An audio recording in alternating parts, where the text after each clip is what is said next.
All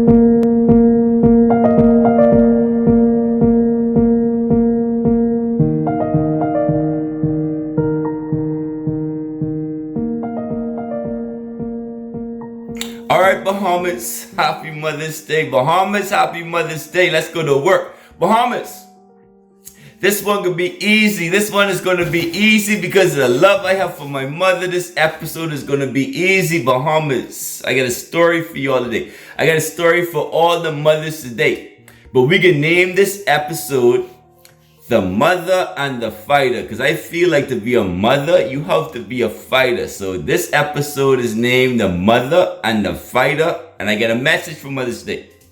In fact, I get a few messages for Mother's Day. But before we get to the message, I got a story for y'all. We're going to do a story today on Mother's Day. So I'm going to entertain y'all on Mother's Day. I feel like it's only right. It's only right that I make y'all smile on Mother's Day. In fact, I get a story before the story. Let me tell y'all the story before the story. Because my wife is a fighter. So let me tell you about my wife. It's a funny story. Well, it's funny to me. This might upset some of y'all. But we can get to the real story later in the Bible. Because I got to warm y'all up. But listen to this story. So this episode named The Mother and the Fighter. And I can tell you all the story before the story, about when me and my wife just get in one fight. Now listen to this, because it's so weird, and I still just laugh about it to this day. But listen to this, Bahamas. And you know how I know it's a fight? Because I remember exactly where I was. My wife was washing the dishes as I was sitting on the counter. So as she washed the dishes, I was sitting on the counter. And then lo and behold, to my surprise, you know what my wife said to me? She said, "I'm mad at you." And I said, "Well, you always mad at me." Nah, ain't nothing new. That's okay. And then she goes on to tell me why she's mad at me. I was trying to avoid that, but she went on anyway because I didn't ask. She said, "I'm mad at you because every single time," listen to this now, Bahamas, "because every single time your mother asks you to do something around the house, you always go to her house and do it. But when I ask you to do something, you always take weeks." So Bahamas, I was surprised to say the least. Bahamas, I don't know where I come from. How do you tell somebody that? Like, how do you tell somebody that you upset because they is do what their mother say, but when you talk to them, it is take you weeks to comply? What kind of thing that is, Bahamas? So this is what I said to her. I said, "Sweetie, listen to me." This is what I said to my wife. I said, "Sweetie, I love you to death. And I love our children to death. But here's the situation. The love I have for my mother is more than the love I have for you and all them children put together." Now she was surprised. Bahamas, she was surprised at that. So it was her turn to be surprised. But I told her the truth, because I don't know how she can compare herself to my ma. You can't compare yourself to my ma. Don't do that. I tell you the truth. I love her more than everybody in this world put together. You can't compare yourself to my ma. Only Jesus. Only Jesus. That's the only one above her. Other than that, that's my ma. So now it was her turn to be surprised. And she said, "How you can tell me that?" And I told her the truth. I said, "Listen to me. I got a 6-year-old little girl. I only know her for 6 years. I got a little boy, he 4. I only know him for the past 4 years. I got a little baby, he 1. I only know him for the past year. I just know these people. And I know you for the past 10 years. My ma's my day 1. When I come out the womb and I got a snorty nose and she's wiping my nose where y'all was. So y'all can't compare to her. That's my day 1. Bahamas, needless to say, she was still upset. So I say, how you can be upset? This is a true story. Honest to goodness, is a true story. I say, how you can be upset? She said, "Because I can't believe you tell me something like that." I was surprised again. I say, "Listen to me. Now, this is the truth." I say, "Just yesterday, you know what you tell me?" She say, "What?" I say, "Just yesterday, you tell me these children love you way more than they love me." That's what she told me out the blue, out the clear blue sky. I was minding my own business. And she just said, "You know what? These children love me way more than you." And guess what, Bahamas? You know what I said to her? I said, "I believe you." I said, "That's the truth." I got one little baby, Bahamas, a little boy 1. And you know what my wife told me? He started crying one day when I came to the bed. And you know what my wife told me? She said, "He don't like your smell." Now, Bahamas, how the baby cannot like their daddy smell? He cried when I come to the bed. I didn't complain. I didn't say nothing. You know why? Because I cannot compete with her. I cannot compete. The other day I came home. Now, this is the funniest part. The other day I came home, and lo and behold, she ordered the children McDonald's to the house. McDonald's is craving. This thing called craving. I never used them in my life, but she used them all the time. Brought McDonald's to the house for the children. I couldn't believe my eyes. Bahamas. Who is get McDonald's brought to their house? I asked my little boy, I said, listen to me. Because I thought I was going crazy. This is what I asked my little boy. I said, would daddy ever order McDonald's for you? And you know what he said without blinking an eye? He said, no. And that's when I know I wasn't going crazy. I said, all right, at least the world's still the same and there ain't nothing changed. Because see, when I saw McDonald's get ordered to the house, I can't compete with that. But I thought I was going crazy. But after my little boy said, daddy would never do that, I said, okay. Anyway, Bahamas, that's my story. But let's get to the Bible. Let me say a quick prayer. God, please bless us, guide us, protect us, and help us, dear Heavenly Father, that this may be a blessed Mother's Day. Bahamas, let's go to work. Let's go to work. I talk too much, Bahamas, but all I got is stories for you. It's Mother's Day. I got to make you all smile on Mother's Day. Try my best. All right, Bahamas. So we're in 1 Samuel chapter 1, and this is a son talking about his mother. 1 Samuel chapter 1, and I got a story for you all. So before I can get to the Mother's Day message, I got to first tell you all the story to warm you all up. So listen to this now. 1 Samuel chapter 1, verse 2.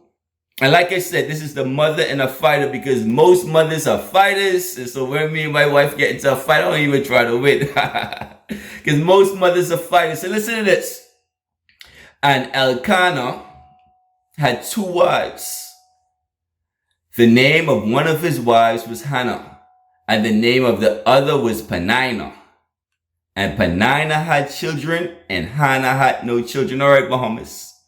Bahamas, this one gonna be messy. I'm telling you. I picked the messiest story in the Bible for Mother's Day, because this is a love triangle. You get Peninnah over there. That's one wife. You get Hannah on the next side. And then you get the husband, Elkanah. So this one could be deep. Bahamas, this one could be messy. You get a love triangle. And I would say this Nassau. But you can't describe Nassau in no triangle. Because if you get it over Nassau, it's a square or a pentagon. You get the baby daddy over there. You get the ex-husband over there. You get children everywhere. You add in some co-workers. And then that'll be Nassau. But here we have a triangle. So we ain't gonna talk about Nassau because it can be too ratchet, too messy. I don't want to make it too messy for Mother's Day. I try to keep the co-workers and all that out of this. So we just can deal with the love triangle. So here it is. You got a love triangle. And you get 2 women and 1 man. That describe Nassau, but it ain't really Nassau. You need a square or octagon for Nassau. So anyway, this is how the situation go. And this is why it gets worse. Because one of the women named Peninnah. Now, Bahamas. That name even sound messy. Let's be real. You don't want your baby mama named Peninnah. Peninnah is let me see who Peninnah is. Because see, I got to set you up because this story go deep. Peninnah is the type to flat all your car tires and then come to your work to get you fired by telling you she flat all your car. Listen to me. You don't want to mess with Peninnah. You don't want no baby mom. You don't want no wife named Peninnah. Hopefully nobody watching this named Peninnah. Because this story will get messy in a minute because Peninnah don't play. But Peninnah is the baby mom you find in cocktails and dreams. You know that? So that's the only place to find a Peninnah. So one of them named Peninnah, one named Hannah, and then you get the husband, Elkanah. Let's go to work, Muhammad. We get a story for you all that did this a love triangle. I talking about Nassau, but I ain't trying to get too messy, so we ain't gonna include no co-workers. In fact, you're gonna include some politicians in that. You can talk about Nassau. It's a whole rectangle. So anyway, Elkanah had 2 wives. The name of one was Hannah. The name of the other was Peninnah. And then you had Peninnah who had children, but Hannah had no children. And this man went up out of his city yearly to worship and to sacrifice unto the Lord of hosts in Shiloh. And the 2 sons of Eli, Hophni and Phinehas, the priests of the Lord, were there. And when the time was for Elkanah the husband to offer his sacrifice, he gave to Peninnah his wife and to all her sons and daughters portions. But to Hannah, her husband gave a double portion, for he loved Hannah, but the Lord has shut up her womb. Now, Bahamas, you know that's where this one can turn extra messy. Because here's the thing. I don't care how bad it get, you can't give more to one than you give to the other. Anybody know that? All the men in Nassau know that. It ain't no way you could go shop for the children who live in your house. And then you don't go send buy grocery for them outside children. That's the worst thing you could do. So in this situation, here it is. Elkanah, he thought he was doing something good. Because see, this one to get real messy. So what he did was he gave Peninnah, he gave her a portion. He gave all her children a portion to sacrifice. But to Hannah, he gave her a double portion. Because he felt sorry for her because the Lord has shut up her womb. And Bahamas, that's the wrongest thing a man can do. You can't treat one better than the next. You can't treat these children better than the next. You can't treat this woman better than the next. You can't do that, Bahamas. Every man do that. So this is 101. And here it is. You up this husband, he just failing. I telling you, this is basic player 101 and he ain't doing a good job. You can't do it. Let me see what this is equivalent of. This is like you taking your children and your wife into the shop, the food store to buy grocery. And lo and behold, you buck your baby mama in there and you ain't buy her child no groceries. That's a bad situation. That eye get turned bloody. That eye get turned messy in a minute. So this is what's happening. In fact, Muhammad, I can tell you the truth. I was going to talk about the Virgin Mary for Mother's Day, but I say, you know what? I got to be talking to virgins to talk about the Virgin Mary. So seeing that I talking to mothers, I got to find the messiest story in the Bible. And here it is. You had a love triangle. I say this one fit Nassau. So I say I can talk about this one. And that's how we get here. I didn't mean to be messy. I couldn't help it, but I got to tell you a little story. All right, so here it is. But to Hannah, he gave a double portion. And her adversary also provoked her sorely to make her upset because the Lord has shut up her womb. So here it is. She got a double portion, but her adversary, you talk about Peninnah now, made her upset and let her know, guess what? You get a double portion. But the Lord shut up your womb. Now you know Peninnah don't play. I mean, she ratchet. This is the messy one. And listen to this. And as Elkanah did so every year, year by year, when Hannah went up to the house of the Lord, so Peninnah provoked Hannah. Therefore Hannah wept and did not eat. So here it is, you have it, Bahamas. Every single year, Peninnah is cursed Hannah, and every single year, Elkanah, her husband, is blessed her. So it's the gift and the curse. So this woman going through something, but you gotta be a fighter to be a mother. So let's listen to what happens. And then Elkanah said to Hannah, Hannah, why weepest thou? And why eatest thou not? And why is thy heart grieved? Am I not better than 10 sons? So Hannah rose up after they had eaten in Shiloh, and after they had drunk, and Hannah was in bitterness of soul, and she prayed unto the Lord, and she wept bitterly. All right, Bahamas. So this is where Hannah enters into the fight. It says she praised and she wept bitterly. So what does that mean, Bahamas? I already told you what this means. When you pray is when you walk into the bus stop going to work and you talking to God. So you're walking to the bus stop in the hot sun and you just talking to God. You letting God know what's on your mind, what's on your heart. That's when you pray. But here it is, this woman wept bitterly. See, that's supplication. Because you get prayer, you get supplication. Supplication is when you hop in the bus and you burst out crying. You don't want no one to see you crying. So you get one little piece of tissue, you're trying to wipe your tears. See, it's a big difference. When you walk into the bus stop to go to work, you was praying. When you hop in that bus, that's when the supplication starts because you burst out crying. Because you going through something. So here it is, Hannah entered into fight with prayer and supplication. Because that's the only weapon you got in this world. So now Hannah fighting. And listen to what she said. And she vowed a vow. This is verse 11. And said, O Lord of hosts, if thou will indeed look upon the affliction of thy handmaid and remember me and forget me not. But if thou wilt give thy handmaid a man child, that I will give him back unto the Lord all the days of his life. And there should be no raise to come upon his head. So this is how you know Hannah was a true Bahamian. She got to be Bahamian. You hear what she say? She say, Lord, don't forget. She say, nah, don't forget. Only Bahamians say, nah, don't forget. In fact, she said, Lord, forget me not. But only Bahamians say, think about it. Every time I talk to her on me, she say, nah, Danny, don't forget. She always like to say that, don't forget. So here it is. You up in this prayer. And Hannah say, now, Lord, don't forget. Whatever you do, don't forget what I say. See, that sounds like a mother to me. So she fighting at this point, and that was a prayer. She made a vow to God. This is prayer and supplication. And it came to pass as she continued to pray before the Lord that Eli the priest observed her mouth. And now Hannah spoke in her heart, only her lips moved, Bahamas, and her voice was not heard. Therefore Eli the priest thought she was drunk. Now Bahamas, this man gets a little deeper. This is how you know she was fighting. Because you see what it say? It say only her lips move, but ain't no sound come out. That's how you know when a mother enter into a fight. I had my mother. Let me see what my mom used to say. My mom used to say, I tired of talking. When I hear that, I know I was getting a beat. Whenever my mom said I tired of talking, in fact, she never used to say I tired of talking. She used to say, I sick and tired of talking. When I hear that, whenever I was doing, I used to stop because I know the beating coming. I sick and tired of talking. When you hear that, you know it's on. So here it is, you have Hannah. And the Bible say only her lips moved, but no voice came out. They ain't hear nothing. That means this woman's sick and tired of talking year over year. You get Penina talking with a bad. The Lord shut up her womb. She done talking. I want to call over Bahamas. That's going to work. That's going to work, Bahamas. So she was sick and tired of talking. And Eli the priest said unto Hannah, how long wilt thou be drunk? Put away thy wine from me. And Hannah answered and said, no, sir. I am a woman of a sorrowful spirit. I have drunk neither wine nor strong drink, but I have poured out my soul before the Lord. Count not thy handmaid as a daughter of Belial. Belial mean the devil. So count not thy handmaid as a daughter of the devil, for out of the abundance of my complaint and grief have I spoken here unto thee. Then Eli answered her and said, go in peace. That's going to be important, Bahamas. And the Lord God of Israel grant thee thy petition thou asked of him. And she said, let thine handmaid find grace in thy sight. And she said, let thy handmaid find grace in thy sight. So the woman went her way and ate, and her countenance was no more sad. All right, Bahamas. So what we talking about is a mother's fight.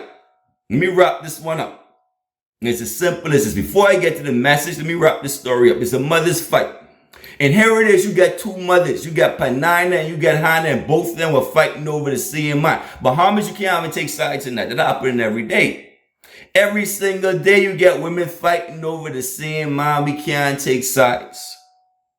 Bahamas, every single day you get women fighting for their children. Penina was just fighting for her children. She wanted her children to get the best. Hannah was just fighting for her children. They were both fighting for their children. You can't take sides in this one, Bahamas. I tell you the story could be messy. It's messy because you don't know whose side to take. It's just one big mess. You don't know who wrong and who right. It's just messy. You don't know if the baby mama right. You don't know if the wife right. It's just messy. You don't even know if the sweetheart right. It's just one big mess, Bahamas. You can't take sides, but here's what I want you to understand. Both women were fighting for their children, Bahamas. But what's the most important part here? It said that Hannah turned her heart to God.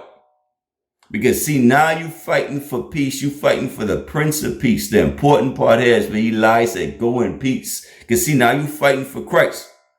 What I want you to understand is this, Bahamas. What I want the mothers to understand is this. Anything you fight for in this world can be used against you by the devil. You can fight for children, and them children will send you to an early grave. You can fight for a man, and he'll go cheat on you and got you going crazy. But the minute Hannah started to pray, the minute she turned her heart to God and she started to fight for the Prince of Peace, she's fighting for Jesus at this point. The minute she started to fight for Jesus, that's when things start to change in life. Let me explain what I mean. What God tell you is this. Pray for your enemies. Why does God say to pray for your enemies? Because what God understood, or what God understands and needs us to understand, is that if you don't pray for your enemies, one day that same child you love to death may turn on you. Shoot, he got you mortgage in your house to pay his bill. So that same child bringing you down. And if you can't pray for your enemies, that means you can't even pray for your own children. Because what you have to understand is that same man. I mean, you love him to death.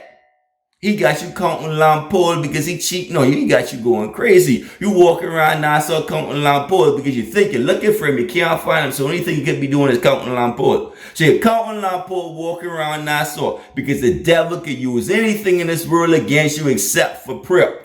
The only thing the devil can use against you, that's why that's the only weapon you got is prayer. Bahamas. This is what I need you to understand. Think of it like this. Think about all the movies you ever watched. One man is have a knife, and then another man is take the knife from that man and end up killing him with his own knife. That's what Satanists do. Satan will take your own children from you and kill you with your children. He would take your husband from you and kill you with your husband. That's why the only weapon you got is prayer. The only weapon Satan can use against you is prayer, Bahamas. What I'm trying to tell you is that's why you need to pray for your enemies. Because lo and behold, the enemies you have may be the ones closest to you. If you don't understand, you got to pray for all of them. That Satan would distract you with a banana, distract you with the baby mama, just so that he can kill you with somebody close to you. The same thing he was fighting for is the same thing that kills you. That's your gift and your curse. If you can't understand that, there ain't nothing else for me to talk to. I can't even get to my Mother's Day message, which I'm trying to get to. But what I need you to understand is this. This whole fight changed. Because remember, this is a whole mess. When Hannah turned her heart to God. And what she started to fight for was the Prince of Peace. That's Jesus, Bahamas. It's the only thing you can fight for. The only thing in this world that's worth fighting for.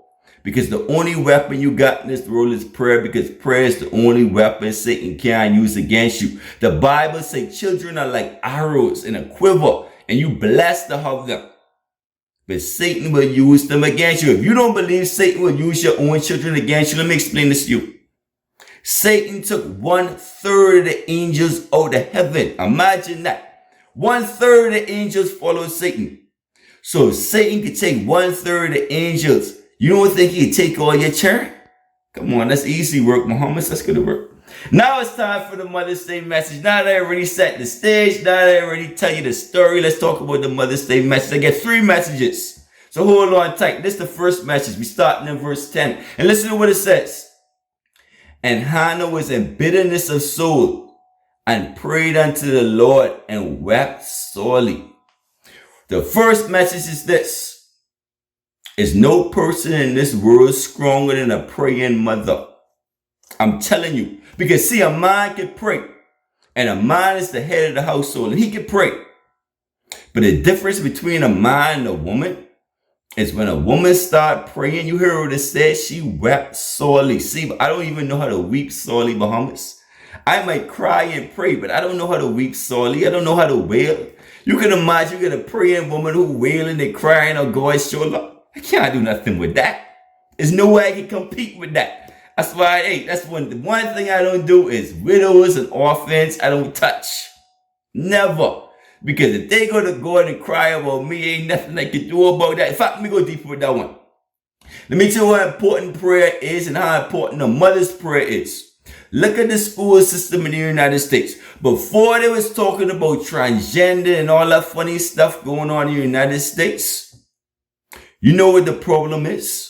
Let me explain to you the problem in the United States in their school system, why it's so messy, why it's so deprived, why it's so bad. Before you could have transgenders coming in the school system and reading the kids. So what's a transgender, first of all? You get men who dressing up as women with women underclothes on and they reading storybooks. The kids and the people in the USA think it's cute. Before that could happen, you know what had to happen? They had to take prayer out of the school. The minute they took prayer out of the public school system, Bahamas, the only thing you heard about was all these shootings in the schools. In the elementary school, they shooting up the children. The minute they took prayer out of the school, that's when you saw the transgenders coming in big grown men with beds, wearing dresses, reading storybooks to little kids, Bahamas. But the Satan had to take prayer out of the school first. That's why a mother's prayer is so important. And that's why I'm telling you, that's the first message. Is no person on earth stronger than a mother. Because see, she not only got prayer, but she got prayer and supplication. So a praying mother who can weep bitterly for her children. See, I can't do that. I can dry my tears and tell my sons to be tough. And if that's the life they choose, so be it. But their mother who's ordering McDonald's for them to be delivered to the house. You see, she willing to cry bitter. She went what? Sorely wept. That's what it said Hannah did. I can't do that, Bahamas. I can't even compete with that. So that's the first message. There's no person on earth that's stronger than a praying mother. A mother who will go on the floor and cry for you. You see, I ain't dropping to the floor for no children. My thing is, you gotta be a man up. If you choose that life, then you lay in it, you rest in it. That's the life you chose. But for a mother willing to go on the floor and cry for them children, ain't no one stronger than her. That's number one. So there's nobody stronger than a praying mother. A praying mother willing to go to God in prayer and supplication. She can save the whole nation. At the very least, she can save some schools. And what's the next thing? And this is verse 11. And it's the last message on Mother's Day. And she vowed a vow. This is Hannah now. And said, O Lord of hosts, if thou wilt indeed look on the affliction of thy handmaid, and remember me, and not forget thine handmaid, but will give unto thy handmaid a man child, then I will give him unto the Lord all the days of his life, and there shall no razor come upon his head. So what am I saying now? The second message to the mother is this. Listen to what it said. And the most important part of this is, she said, if you give me this child, I will give him right back to you. And what I'm telling all the mothers is, anything you give to God is impossible for the devil to use against you. That's why she gave the child right back to God. But see, this go deeper than children. Because you got a lot of ministers, a lot of preachers that tell you got to give your finances back to God. And once you give your finances to God, well, then you could be rich. See, the preachers will tell you something about that, but they ain't talking about no finances. We ain't even talking about children. A true praying mother got enough faith to understand, and guess what? The same cancer I got, I giving that back to God.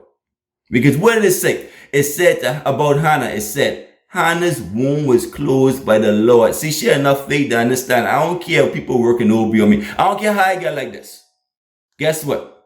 All things work for good for those who love God and call according to his purpose. So God can fix it. So that means he behind it. Because God control everything.